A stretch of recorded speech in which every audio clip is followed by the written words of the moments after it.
السلام علیکم معزز دوستو، آج ہم قوم سمود کا واقعہ بیان کریں گے۔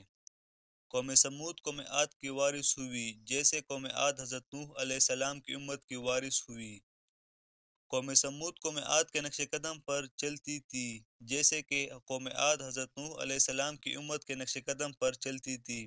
قوم سمود کی زمین بھی بہت خوبصورت، سرسبز و شاداب زمین تھی، جس میں باغات، چشمے اور ایسے بہشتیں تھیں جن کے نیچے نہریں جاری تھیں۔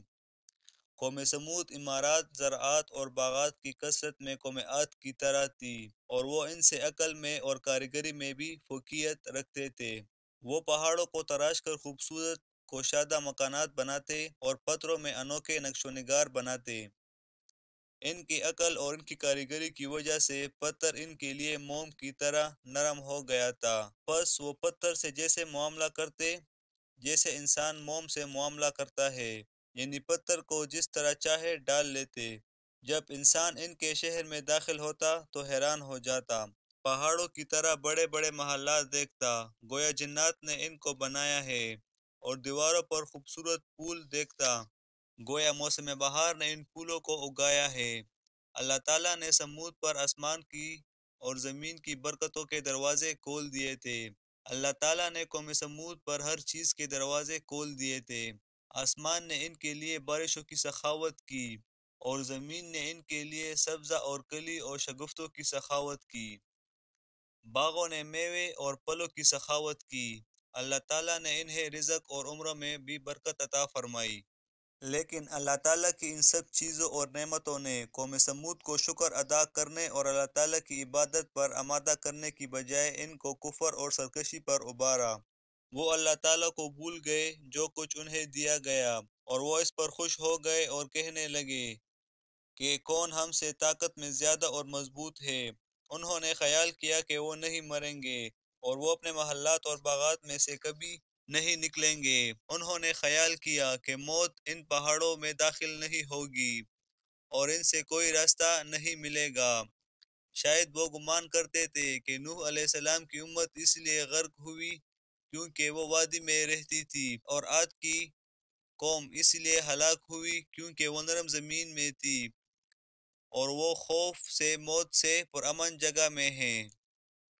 یعنی قوم سمود خوف اور موت سے پرامن جگہ میں، یعنی پہاڑوں میں، مضبوط اور بلند پہاڑوں میں ہے۔ اور یہی ان کے لیے کافی نہ ہوا، بلکہ انہوں نے پتھر گاڑ لیے اور بتوں کی پوجا شروع کی، اور وہ پتھروں کی بتوں کی پوجا کرنے لگے، جیسے نوح علیہ السلام کی امت ان کی پوجا کرتے تھے، اور اسی طرح قوم عاد بھی پتھروں کو پوجا کرتی تھی۔ اللہ تعالیٰ نے انہیں پتھروں کا بادشاہ بنا دیا، لیکن وہ اپنی جہالت کی وجہ سے پتھر کے بندے اور غلام بن گئے۔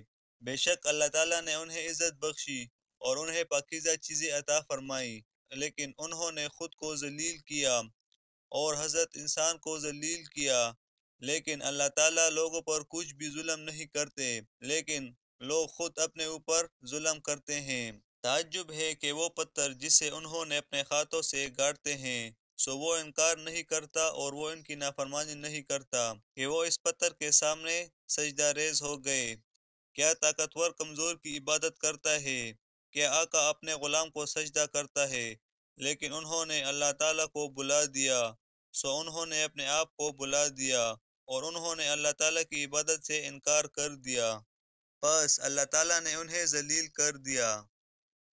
پس اللہ تعالیٰ نے چاہا کہ ان کی طرف رسول بھیجے، جیسے حضرت نوح علیہ السلام کی امت کی طرف رسول بھیجا اور قوم عاد کی طرف رسول بھیجا۔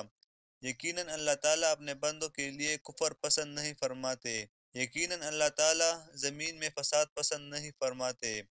ان میں ایک آدمی تھے جن کا نام حضرت صالح علیہ السلام تھا۔ وہ شریف گھر میں پیدا ہوئے اور عقل اور نیکی میں پرورش پائی۔ وہ نہایت شریف لڑکے تھے اور نہایت ہدایت یافتہ لڑکے تھے۔ لوگ ان کی طرف اشارہ کرتے اور کہتے، یہ حضرت صالح علیہ السلام ہے، اور یہ صالح علیہ السلام ہے۔ لوگوں کو ان کے بارے میں بڑی امید تھی۔ وہ کہتے کہ عنقریب ان کی بڑی شان ہوگی، عنقریب ان کی بڑی شان ہوگی۔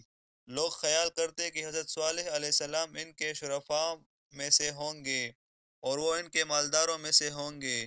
وہ خیال کرتے ان قریب ان کا خوبصورت محل اور بڑا باغ ہوگا۔ ان کے والد خیال کرتے کہ ان کا بیٹا اپنی عقل کی بدولت بڑا مال کمائے گا اور وہ لوگوں میں نکلے گا اور گھوڑے پر نکلے گا اور اس کے پیچھے نوکر چاکر ہوں گے اور وہ کہیں گے یہ فلاں کا بیٹا ہے، یہ فلاں کا بیٹا ہے۔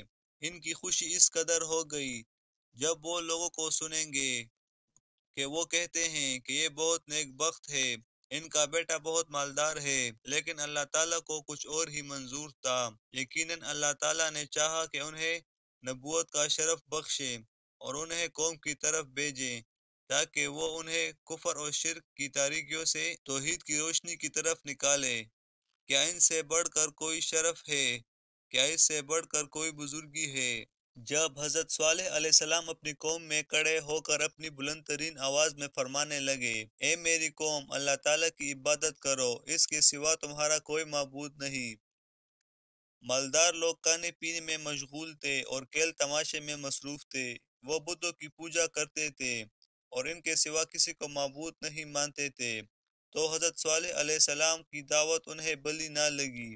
سمود کے مالدار غضبناک ہوئے اور کہا یہ کون ہے؟ نوکروں نے کہا یہ حضرت صالح علیہ السلام ہے۔ انہوں نے پوچھا یہ کیا کہتے ہیں؟ نوکروں نے کہا وہ کہتے ہیں کہ اللہ تعالیٰ کی عبادت کرو، اس کے سوا تمہارا کوئی معبود نہیں۔ وہ کہتے ہیں کہ اللہ تعالیٰ تمہیں تمہاری موت کے بعد اٹھائیں گے اور تمہیں بدلہ دیں گے، اور کہتے ہیں کہ میں اللہ تعالیٰ کا رسول ہوں، اللہ تعالیٰ نے مجھے اپنی قوم کی طرف بھیجا ہے۔ مالدار لوگ ہنسنے لگے اور کہنے لگے یہ تو مسکین ہے، یہ کیا رسول بنے گا؟ نہ اس کے پاس کوئی محل ہے اور نہ کوئی باغ ہے، نہ اس کے پاس کھیت ہے اور نہ نخلستان ہے، تو یہ کیسے رسول ہو سکتا ہے؟ جب مالداروں نے دیکھا کہ کچھ لوگ حضرت صالح علیہ السلام کی طرف مائل ہو رہے ہیں تو انہوں نے اپنے سرداری کے بارے میں اندیشہ کیا اور کہا یہ تو ہماری طرف ایک معمولی آدمی ہے، چنانچہ یہ وہی کھاتے ہیں جو تم کھاتے ہو اور وہی پیتے ہیں جو تم پیتے ہو۔ اگر تم اپنے جیسے ایک معمولی آدمی کے کہنے پر چلنے لگو گے تو بے شک تم عقل کے کانے میں ہوگے۔ کیا یہ شخص تم سے کہتا ہے کہ جب تم مر جاؤ گے تو مر کر مٹی اور ہڈی ہو جاؤ گے تو دوبارہ زندہ کرنے کے لیے زمین سے نکالے جاؤ گے؟ بہت ہی بعید ہے، بہت ہی بعید ہے جو یہ بات تم سے کہی جاتی ہے۔ بس زندگی تو ہماری دنیاوی زندگی ہے، ہم میں کوئی مرتا ہے اور کوئی پیدا ہوتا ہے اور ہم دوبارہ زندہ نہیں کیے جائیں گے۔ بس یہ ایک شخص ہے جو اللہ تعالیٰ پر جھوٹ باندھتا ہے، ہم تو ہرگز اس کو سچا نہیں سمجھیں گے۔ لوگوں نے حضرت صالح علیہ السلام کی رسالت کا انکار کیا اور ان پر ایمان نہ لائے۔ جب حضرت صالح علیہ السلام نے انہیں نصیحت فرمائی اور انہیں بتوں کی پوجا سے منع فرمایا، وہ بولے اے حضرت صالح علیہ السلام، تم بہت شریف لڑکے تھے، تم بہت ہدایت یافتہ لڑکے تھے، ہم گمان کرتے تھے کہ تم ضرور لوگوں کے بڑوں اور ان کے شرفاؤں میں سے ہوں گے، ہم گمان کرتے تھے کہ تم ضرور فلاں فلاں کی طرح ہوگے، مگر تم تو کچھ بھی نہ ہوئے۔ جو تمہاری عمر کے لڑکے تھے وہ عقل میں تم سے کم تھے، وہ تو بڑے آدمی بن گئے، اور اے حضرت صالح علیہ السلام، تم نے مفلسی کا راستہ اختیار کیا۔ تحقیق ہمارے گمان نے تمہارے بارے میں غلطی کی، ہمارے گمان نے تمہارے بارے میں غلطی کی، تحقیق ہماری امید تمہارے بارے میں ناکامیاب ہوئی۔ بیچارہ تمہارا باپ کہ اس نے تم سے خیر یعنی مال نہ پایا، بیچاری تمہاری ماں کی اس کی کوشش تمہارے بارے میں ضائع ہو گئی۔ حضرت صالح علیہ السلام نے یہ سب کچھ سنا اور اپنی قوم پر افسوس کیا، اور حضرت صالح علیہ السلام قوم کے پاس سے گزرتے تو کہتے کہ اللہ تعالیٰ حضرت صالح علیہ السلام کے باپ پر رحم فرمائے، البتہ ان کا بیٹا حضرت صالح علیہ السلام ضائع ہو گیا۔ حضرت صالح علیہ السلام اپنی قوم کو نصیحت فرماتے رہے اور انہیں دانائی اور نرمی کے ساتھ اللہ تعالیٰ کی طرف بلاتے رہے۔ وہ فرماتے اے میرے بھائیو، کیا تم خیال کرتے ہو کہ تم یہاں ہمیشہ رہو گے؟ کیا تم خیال کرتے ہو کہ تم ان باغوں اور نہروں میں ہمیشہ رہو گے اور تم ان کھیتوں اور درختوں سے ہمیشہ کھاتے رہو گے اور تم پہاڑوں کو تراش کر گھر بناتے رہو گے؟ کبھی نہیں، کبھی نہیں، یقیناً یہ نہیں ہوگا، یقیناً یہ نہیں ہوگا۔ تو اے میرے بھائیو، تمہارے باپ و اجداد کیوں مر گئے؟ ان کے محلات تھے اور وہ اسی طرح ان کے باغات تھے اور چشمے تھے، ان کے کھیت تھے اور نخلستان تھے۔ وہ پہاڑوں کو تراش کر گھر بناتے، ان میں رہائش کرتے، لیکن ان سب چیزوں نے انہیں نفع نہ دیا، لیکن ان سب چیزوں نے انہیں مرنے سے نہ روکا۔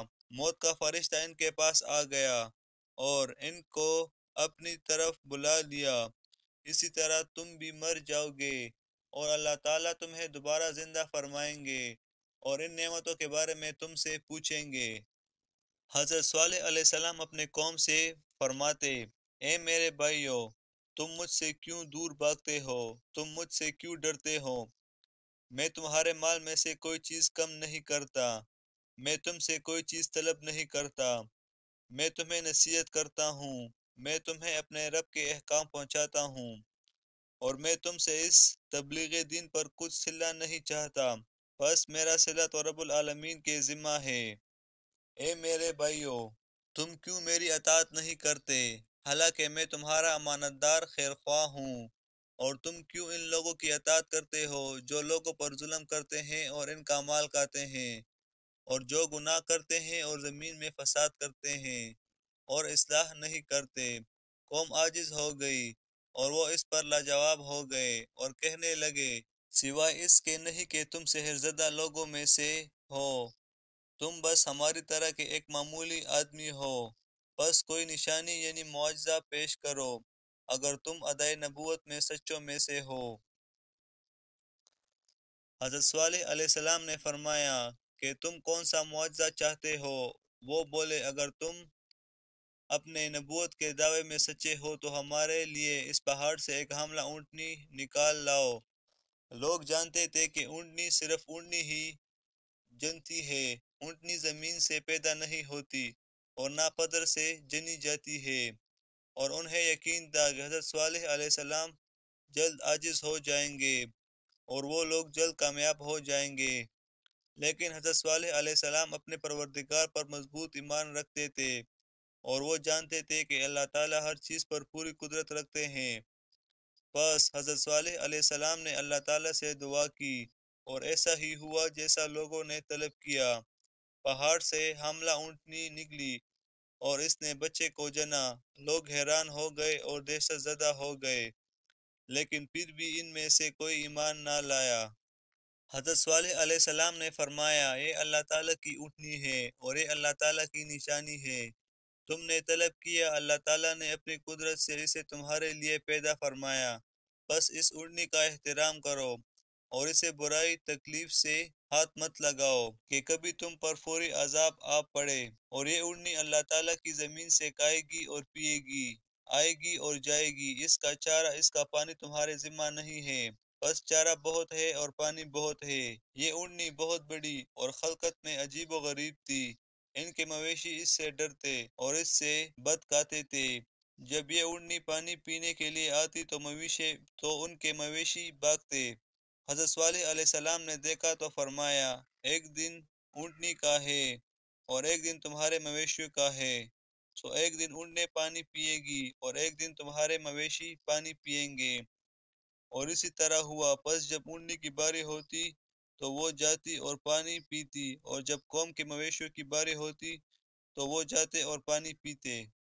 لیکن قوم سمود نے تکبر کیا اور سرکشی کی، اور انہوں نے کہا، ہمارے مویشی ہر دن پانی کیوں نہ پیے؟ لوگ اس اونٹنی سے تنگ ہو گئے تھے جس سے ان کے مویشی بت کھاتے تھے۔ حضرت صالح علیہ السلام نے انہیں اس فعل سے منع کر رکھا تھا کہ وہ اس اونٹنی کی توہین نہ کرے، لیکن وہ منع نہ ہوئے۔ انہوں نے کہا کہ اس اونٹنی کو کون قتل کرے گا؟ ایک شخص کھڑا ہوا اور کہا، میں، اور دوسرا کھڑا ہوا اور کہا، میں، اور وہ دونوں بدبخت ہو گئے اور اونٹنی کو نکلنے کا انتظار کرتے ہوئے بیٹھ گئے، یہاں تک کہ جب اونٹنی نکلی تو پہلے نے اسے پتھر مارا اور دوسرے نے اسے ذبح کر دیا اور قتل کر دیا۔ اس کے بارے میں جب حضرت صالح علیہ السلام کو علم ہوا کہ اونٹنی ذبح کر دی گئی ہے تو انہوں نے افسوس کیا اور بہت غمگین ہوئے، اور لوگوں سے فرمایا، تم اپنے گھروں میں 3 دن تک فائدہ اٹھا لو، یہ ایسا وعدہ ہے جس میں ذرا جھوٹ نہیں ہے۔ شہر میں 9 آدمی تھے جو زمین میں فساد کرتے تھے اور اصلاح نہیں کرتے تھے۔ بس انہوں نے قسم کھائی اور کہا کہ ہم رات کو حضرت صالح علیہ السلام کے اہل خانہ کو قتل کریں گے، اور جب ہم سے پوچھا جائے گا تو ہم کہیں گے کہ ہمیں کوئی علم نہیں۔ لیکن اللہ تعالیٰ نے حضرت صالح علیہ السلام اور ان کے اہل خانہ کی حفاظت فرمائی۔ جب تیسرا دن ہوا تو ان پر عذاب آ گیا۔ انہوں نے اپنی عادت کے مطابق صبح کی تو اچانک سخت بونچال کے ساتھ ایک چیخ دی، ایسی چیخ دی کہ جس سے دل پھٹ گئے، اور ایسی بونچال کے جس سے مکانات گر گئے۔ یہ دن سمود پر بہت سخت دن تھا، تمام لوگ مر گئے اور شہر ویران ہو گیا، اور حضرت صالح علیہ السلام اور ایمان والوں نے اس بدبخت شہر سے ہجرت کی، اور اس شہر میں کیا کرتے؟ حضرت صالح علیہ السلام اس حالت میں اپنی قوم کی طرف دیکھ رہے تھے اور وہ مرے پڑے ہیں، تو انہوں نے نہایت غمزدہ آواز میں فرمایا، اے میری قوم، میں نے تمہیں اپنے پروردگار کا حکم پہنچایا تھا، اور میں نے تمہاری خیرخواہی کی تھی کہ تم خیرخواہوں کو پسند نہیں فرماتے۔ آج وہاں انسان اور ویران محلات کا بیکار کنواں دیکھا ہے، وحشتناک بستیاں دیکھتا ہے جس میں نہ کوئی بلانے والا ہے اور نہ کوئی جواب دینے والا ہے۔ جب رسول اللہ صلی اللہ علیہ وآلہ وسلم ملک شام کے راستوں سے سمود کے گھروں کے پاس سے گزرے تو انہوں نے اپنے ساتھیوں سے فرمایا کہ ان لوگوں کی رہائش گاہوں میں مت داخل ہونا جنہوں نے اپنے جانوں پر ظلم کیا، مگر یہ کہ تم رونے والے ہو اور اس بات کے ڈر سے کہ کہیں تمہیں اس جیسا عذاب پہنچے جو انہیں پہنچا۔ خوب سن لو، سمود نے اپنے پروردگار کے ساتھ کفر کیا، خوب سن لو، سمود رحمت سے دور ہو گئی۔ معزز دوستو، آج کی ویڈیو یہیں تک تھی، ملتے ہیں اپنے اگلی ویڈیو میں، تب تک کے لیے اللہ حافظ۔